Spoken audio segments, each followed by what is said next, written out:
Tika, oh my gosh, so much to talk to you about. First, I just talked to Peter Gallagher, and he was saying he believes his entire family had coronavirus. I know you think your daughter also had it. What happened? It's crazy. I think right before this all started, it was like December, January-ish, and she was in the hospital for, I actually, she woke up one night and said, I can't breathe. And we rushed her to the hospital.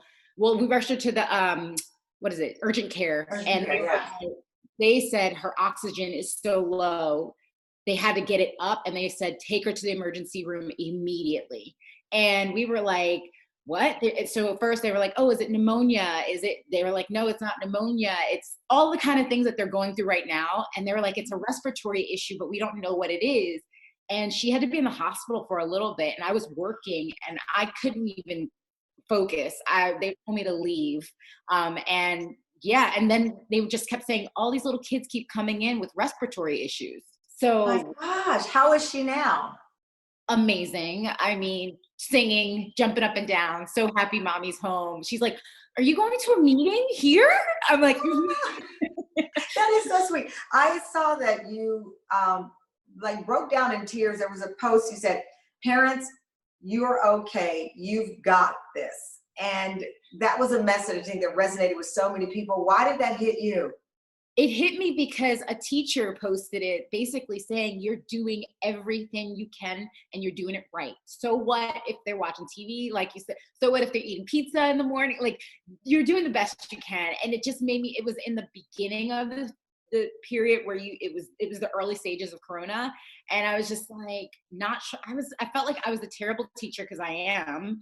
And thank God for my fiance, because he's way better than I am. But I just felt like, I don't know how we're going to do this, but that just message of like, okay, everybody's doing fine. We're doing okay.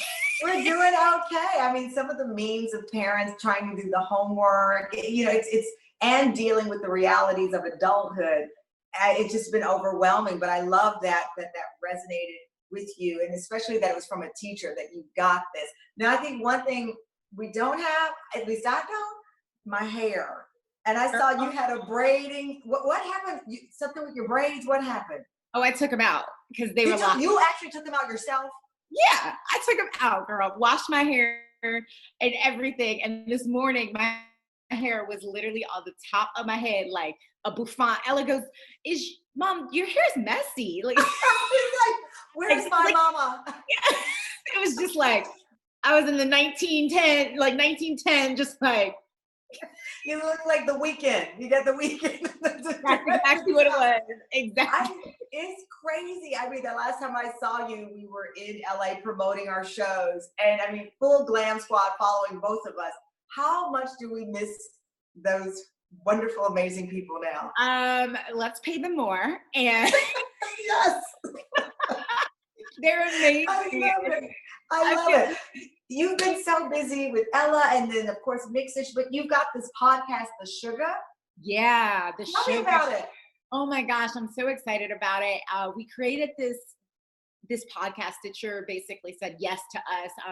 It's about moms of color talking about the things that they normally don't get to be in the conversation about, whether it's freezing eggs, whether it's IVF, whether it's, just the indulgence in life and happiness. And I just felt like when I was pregnant with Ella, it was more about surviving for Black moms rather than thriving and enjoying motherhood. And so I was like, I want to create a space, and we have sugarberry.com as well, a lifestyle brand that connects commerce, content, and community all together. And so far, we're so excited about the sugar. I love Mixed-ish. And I mean, we spoke at the beginning when the show just started. Did it strike the conversation that you hoped it would, joining that cast? It did. It definitely did. I think people have really strong feelings either way they feel. The show is successful. And, this ending this season, it's been such a blessing for me, because I feel like I'm going to go back, and when Nick and I watch it, we're like, oh, that's how we'll talk to Ella about certain things.